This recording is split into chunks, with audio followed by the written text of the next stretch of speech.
दोस्तों, क्या निर्मला सीतारमण की एक गलती ने देश के शेयर मार्केट को पाताल तक पहुंचा दिया है। मुझे आपको बताने की जरूरत नहीं है दोस्तों कि पिछले कुछ महीनों में देश के शेयर मार्केट में क्या कोहराम मचा हुआ है। कोहराम तो बहुत छोटा शब्द है, कत्लेआम भी एक्चुअली बहुत छोटा शब्द है। अंग्रेजी में इसको ब्लड बाथ कहा जाता है। दोस्तों, पिछले 30 सालों में हमारे शेयर मार्केट में, भारतीय शेयर मार्केट में ऐसी गिरावट नहीं दिखी है। करीब करीब 92 लाख करोड़ यानी कि 92 लाख करोड़ रुपए शेयर मार्केट में डूब चुका है। या फिर आसान भाषा में कहें कि बड़े स्तर पर जो विदेशी निवेशक जिसने हमारे शेयर मार्केट में पैसा लगाया था इस उम्मीद से कि उसको अच्छा रिटर्न मिलेगा, वो उठाकर पैसा या तो चीन में लगा रहा है या फिर अमेरिका में लगा रहा है या फिर साउथ कोरिया जैसी इकोनॉमीज में लगा रहा है। तो फिर निर्मला सीतारमण कहां से सीन में आ गई?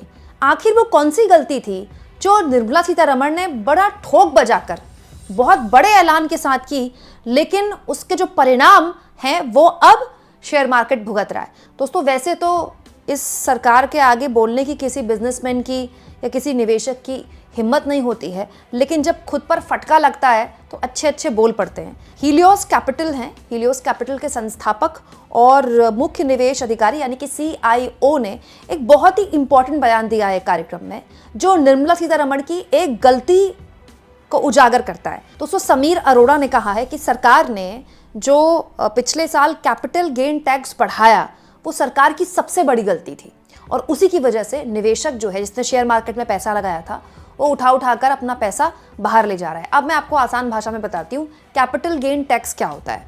दोस्तों, जब भी कोई निवेशक लंबी अवधि का पूंजीगत लाभ लेता है तो उस पर सरकार टैक्स लगाती है। और ऐसा नहीं कि इस सरकार ने लगाया, पहले से था। पहले दिक्कत ये थी कि ये था 10%। निर्मला सीतारमण ने अपने पिछले बजट में इसको 10% से बढ़ाकर कर दिया 12.5 यानी कि 12.5 यानी कि ऑलमोस्ट 12.5%। इसके अलावा दोस्तों, शॉर्ट टर्म कैपिटल गेन का भी टैक्स लगता था। पहले ये 15% था, सरकार ने इसको बढ़ाकर 20% करना शुरू कर दिया। हुआ क्या, मतलब आप निवेशक पैसा कमा रहा है जिस शेयर मार्केट से, सरकार उससे ऑलरेडी टैक्स ले रही थी, सरकार ने उस टैक्स को और बढ़ा दिया है। दोस्तों, भारत में आसान भाषा में कहा जाता है कि भारत की जो पूरी की पूरी इकोनॉमी है टैक्स बहुत ज़्यादा लगाती है, क्योंकि सरकार के पास ज़्यादातर पैसा कमाने का यही एक ज़रिया है। लेकिन निवेशक जब शेयर मार्केट में आ रहा है, पैसा कमाने के लिए आ रहा है और उस पर ऑलरेडी टैक्स वो दे रहा है आपको, लेकिन आप टैक्स और बढ़ा देंगे इस उम्मीद में कि यहाँ से आपको थोड़ी कमाई हो जाए, तो निवेशक को बाजार की कोई कमी तो है नहीं। तो भारतीय शेयर मार्केट अकेला बाजार तो है नहीं जहां से निवेशक पैसा कमाता है। जिस वक्त निवेशक को ये लगेगा, किसी भी इन्वेस्टर को, कि इस बाजार से ज्यादा वो उस बाजार से जाके पैसा कमा सकता है, तो वो कट वहां चला जाएगा। इसीलिए दोस्तों, बहुत बड़े लेवल पर जो विदेशी निवेशक हैं उन्होंने भारत से पिछले 5 महीने में पैसा निकाला है और इतने बड़े स्तर पर यह पैसा निकल चुका है कि 92 लाख करोड़ रुपए का नुकसान हो चुका है। 92 लाख करोड़। शेयर मार्केट इतनी बुरी तरह गिरा है जो कि 30 साल में नहीं गिरा। दोस्तों, ये जो टैक्स बढ़ाया गया है सरकार द्वारा, इसको बोलते हैं कैपिटल गेन टैक्स। और आसान भाषा में अगर मैं आपको समझाऊं कि जैसे आपने कोई प्रॉपर्टी बेची या आपने सोना बेचा या आपने शेयर बेचा, तो आपको निश्चित अमाउंट आपका अकाउंट में आता है ना, तो फिर आपको उसका टैक्स भरना पड़ता है। ये ऑलरेडी शेयर मार्केट का जो निवेशक था वो भर रहा था। सरकार ने क्या किया, उसको और टैक्स लाद दिया उस पर। अब जैसे दोस्तों, ये खबर बताती है कि अगर कोई आदमी 12 महीने से ज़्यादा समय तक शेयर रखता है और 1.25 लाख रुपए से ज़्यादा अधिक उसको मुनाफा मिलता है, 12.5% टैक्स उसको झेलना पड़ेगा। पहले ही 10% था। दोस्तों, यही काम प्रॉपर्टी के साथ है। प्रॉपर्टी को 24 महीने से अधिक समय तक रखने पर 12.5% का टैक्स लगता है। सोना और डेट फंड पर 12.5% का टैक्स लगता है। क्रिप्टो करेंसी पर 30% का टैक्स लगता है। क्रिप्टो करेंसी पर सबसे ज़्यादा टैक्स लगता है। अब जो निवेशक हैं बड़े स्तर पर, जो बड़े लेवल पर शेयर मार्केट को देखते हैं, समझते हैं, वो ये कह रहे हैं कि सरकार को ये कैपिटल गेन टैक्स हटा देना चाहिए शेयर मार्केट के निवेशक के लिए।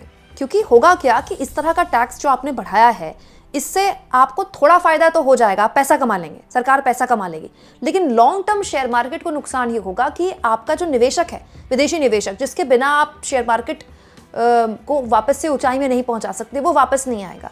शॉर्ट टर्म फायदा होगा सरकार का, सरकार की जेब भर जाएगी, लेकिन लॉन्ग टर्म निवेशक को एक बहुत तगड़ा नुकसान होगा, जिसके परिणाम भुगत रहा है शेयर मार्केट। आप देख लीजिए, यहाँ पर लिखा भी है 2023-24 में भारत ने 10 से 11 अरब डॉलर का कैपिटल गेन टैक्स इकट्ठा किया। सरकार की आमदनी है ये। लेकिन हुआ क्या, पिछले 5-6 महीने में शेयर मार्केट गिरा गिरा गिरा और इतना गिरा कि अब शेयर मार्केट की ये स्थिति है कि हर दिन गिरने के नए रिकॉर्ड बन रहे हैं। हालांकि केवल कैपिटल गेन टैक्स ही उसकी वजह नहीं है दोस्तों, ट्रंप भी एक बहुत बड़ी वजह है। ट्रंप जिस तरह से हर दिन भारत को किसी ना किसी मामले में टैरिफ की धमकी दे रहे हैं, उससे बाजार का बहुत सेंटिमेंट खराब होता है। पहले उन्होंने स्टील पर टैरिफ की बात कही, फिर एल्यूमिनियम पर टैरिफ की बात कही, फिर उन्होंने फार्मास्यूटिकल्स पर टैरिफ की बात की। तो जिस जिस सेक्टर में वो टैरिफ लगाते हैं, 25% टैरिफ, फलाना % टैरिफ, उस सेक्टर के जो निवेशक हैं वो सहम जाते हैं और उस सेक्टर के शेयर गिर जाते हैं। दोस्तों, जियोजीत फाइनेंशियल सर्विसेज के chief investment strategist doctor VK Vijay Kumar का कहना है कि ट्रंप की ट्रेड पॉलिसी इस समय ग्लोबल इकोनॉमी के लिए अनिश्चितता पैदा कर रही है। उनकी टैरिफ नीति पर पलटवार जरूर होगा, लेकिन जब तक ये जारी रहेगा तब तक ग्लोबल ट्रेंड और आर्थिक ग्रोथ पर बहुत नेगेटिव यानी कि नकारात्मक असर पड़ता रहेगा। भारत भी इससे अछूता नहीं, क्योंकि सबकी इकोनॉमी अब ओपन हो चुकी है। भारत कोई नॉर्थ कोरिया टाइप तो है नहीं।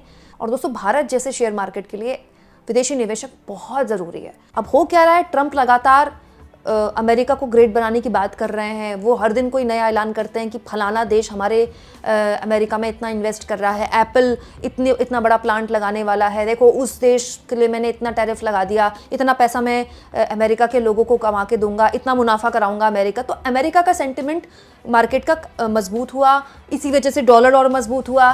तो आप कह सकते हैं कि ट्रंप का आना पूरी की पूरी दुनिया में एक अनसर्टेनिटी पैदा कर रहा है निवेशक के बीच, और निवेशक को ये लग रहा है कि अमेरिका में क्यों ना पैसा लगाया जाए, क्योंकि निवेशक को तो रिटर्न से मतलब है। दूसरा दोस्तों, आईटी सेक्टर, हाल के दिनों में आईटी सेक्टर उतना उत्साहजनक परिणाम नहीं दे पाया जितनी की उम्मीद थी, क्योंकि देखिए हमारा जो आईटी सेक्टर है ना, वो बहुत हद तक अमेरिका पर निर्भर करता है। हमारे प्रोफेशनल्स अमेरिका जाते हैं, वहाँ से पैसा भेजते हैं, या फिर बहुत बड़ी बड़ी कंपनियां हैं हमारे देश की जो अमेरिका में काम कर रही हैं। लेकिन जब अमेरिका की सरकार लगातार टैरिफ पर धमका रही है भारत को, तो जो आईटी सेक्टर है उसका सेंटिमेंट बहुत खराब हुआ है। जैसे टीसीएस है, इन्फोसिस है या विप्रो है, ये ऐसी कंपनियां हैं जिनको अमेरिका से बड़े स्तर पर व्यापार मिलता है। मतलब अमेरिका का बहुत बड़ा काम यहाँ के एम्प्लॉयज़ टीसीएस के, विप्रो के या इन्फोसिस के करते हैं। एक तरह से अमेरिका आउटसोर्स करता है इन कंपनियों को अपने कामों के लिए, क्योंकि यहाँ सस्ते में काम हो जाता है। मतलब अमेरिका के लोगों के लिए वो सस्ता है और हमारे लिए वो अच्छी इनकम होती है, क्योंकि अमेरिका से हम डॉलर में डील करते हैं और डॉलर के हिसाब से रुपए की क्या हालत है आप जानते ही हैं। तो अब हुआ क्या कि जब अमेरिका में बार बार कंपनियों पर दबाव डाला जा रहा है ट्रंप द्वारा कि आप यहीं इन्वेस्ट कीजिए और यहीं के लोगों को रोजगार दीजिए, तो वो कंपनियां जैसे विप्रो है, टीसीएस है, ये कंपनियां जिनको आउटसोर्सिंग से पैसा मिलता है, अब उनको काम मिलना कम हो जाएगा, और जब आपको काम मिलना कम हो जाएगा तो आपके रेवेन्यू घटेंगे। तो इससे आईटी सेक्टर बहुत प्रभावित हुआ है, इसने भी बहुत नुकसान पहुंचाया है। दोस्तों, मनी कंट्रोल की यही खबर बताती है कि जो विदेशी निवेशक हैं उसने इस लेवल पर अपने हाथ खींचे हैं भारत के शेयर बाजार से कि अक्टूबर से लेकर अब तक 26 अरब डॉलर से ज्यादा की पूंजी भारतीय बाजार से निकल चुकी है। 26 अरब डॉलर से ज्यादा निवेशक अपना पैसा भारतीय बाजार से निकल चुका है। सिर्फ सोमवार की अगर हम बात करें, इसी हफ्ते जो ये भी सोमवार गया है, सिर्फ सोमवार में विदेशी निवेशकों ने भारतीय शेयरों में से 4,788 करोड़ रुपए की बिकवाली की है। This is huge. इसीलिए आप देखिए रोज शेयर मार्केट धाम। उसका रीजन ये है कि बहुत बड़े बड़े लेवल पर जो विदेशी निवेशक है वो जा रहा है, और अब जो भारतीय निवेशक हैं वो खुलकर कह रहे हैं कि इसमें सरकार की बड़ी नाकामी रही।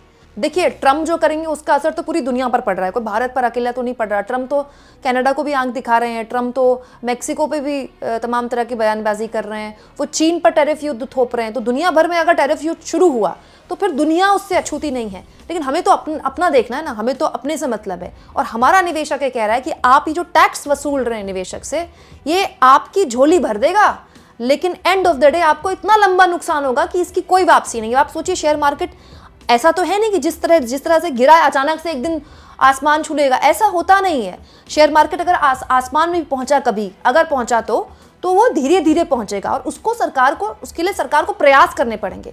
लेकिन अब जब खुद निवेशक खुलेआम बोल रहे हैं कि सरकार के कदम बाजार को नुकसान पहुंचा रहे हैं, आपको क्या लगता है, क्या निर्मला सीतारमण अपनी गलती ठीक करेंगी? कमेंट बॉक्स में जरूर लिखें, और जितना हो सके चैनल को शेयर करें, सब्सक्राइब करें, और थैंक्स और ज्वाइन के ऑप्शन से दोस्तों अगर आप चाहें तो आर्थिक मदद भी मेरे चैनल की जरूर करें, क्योंकि मेरी कोशिश ये होती है कि जो बहुत कॉम्प्लेक्स और बहुत कठिन चीजें हैं उनको मैं बिल्कुल आसान शब्दों में आपके सामने रखूं।